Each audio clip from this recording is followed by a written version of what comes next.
Some people watching this video will no doubt be looking to get involved with Twitter for the very first time, which is great. The vast majority of you, though, will already have a Twitter account and will be tweeting away. The problem you may be facing is that you're not gaining the traction you want, and perhaps it feels like you're just treading water. This is the status quo for a lot of small businesses, and even for bloggers who understand the basics of Twitter, but don't understand what it really takes to have their content explode on the platform. See if this sounds familiar.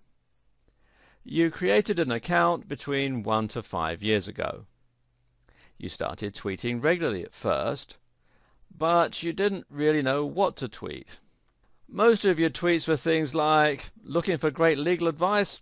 Come check our site." You managed to gain 25 followers in your first year. It's year 4 now, and you have 27 followers. After a while, you gave up and went silent on Twitter.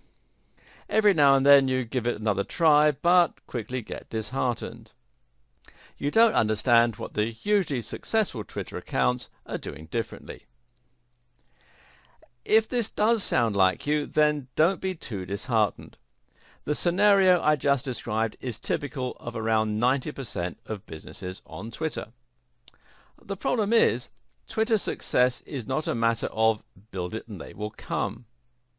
To be successful on Twitter, you need to understand the psychology behind why people join in the first place.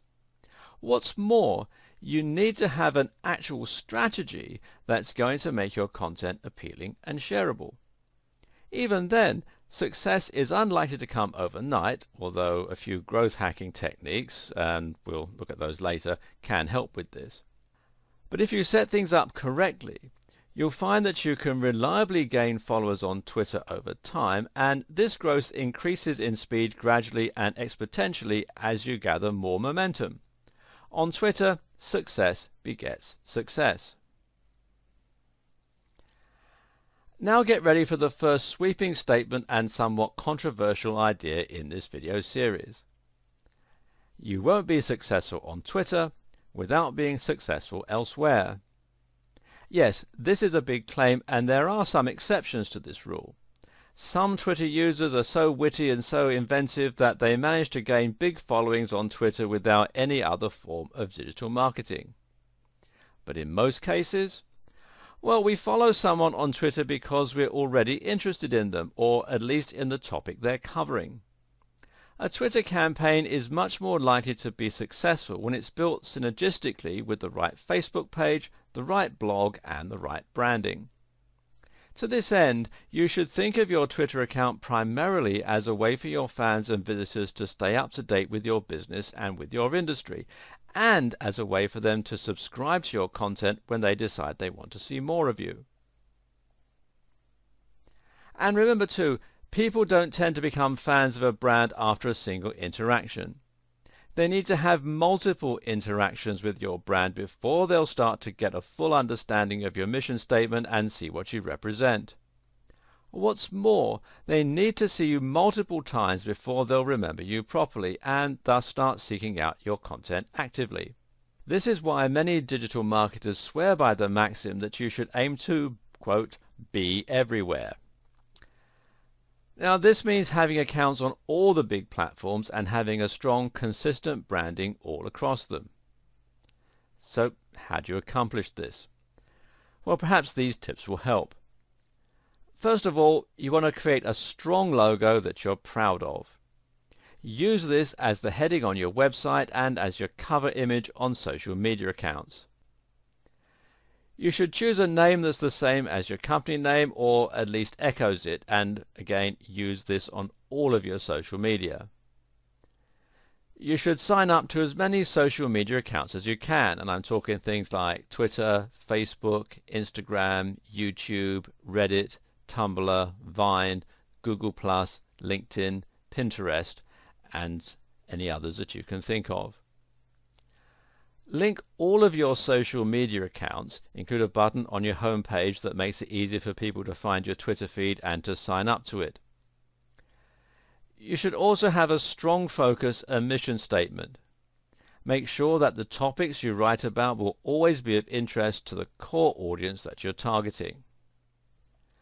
So let's say that you have a website on fitness that has a unique slant towards the outdoor lifestyle.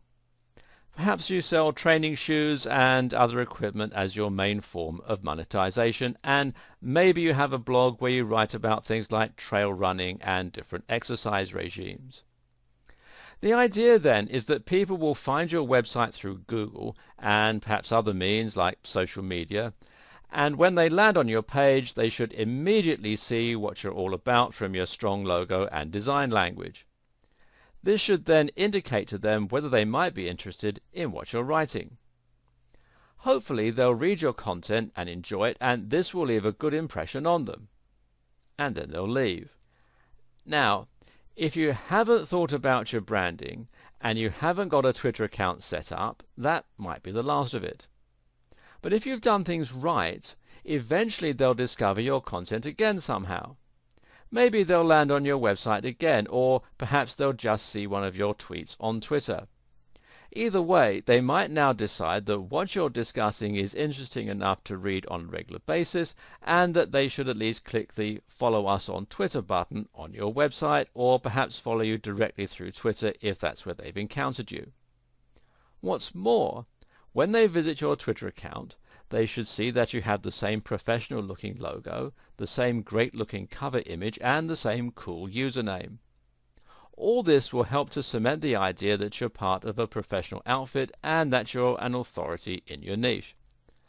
Of course, it might take many more interactions than just the two before they get to this point. Likewise, it might not be through Twitter that they find you the second time, or that they decide to follow you. It could just as easily be through Facebook or Google+. The point, though, is that you need to keep hitting them with your strong branding and great quality across multiple platforms to get them to consider following you. Twitter should be one part of a much broader marketing campaign, and it should start with your logo and your company name. In the next video, we'll examine some ways that you can create synergy between Twitter and other social media.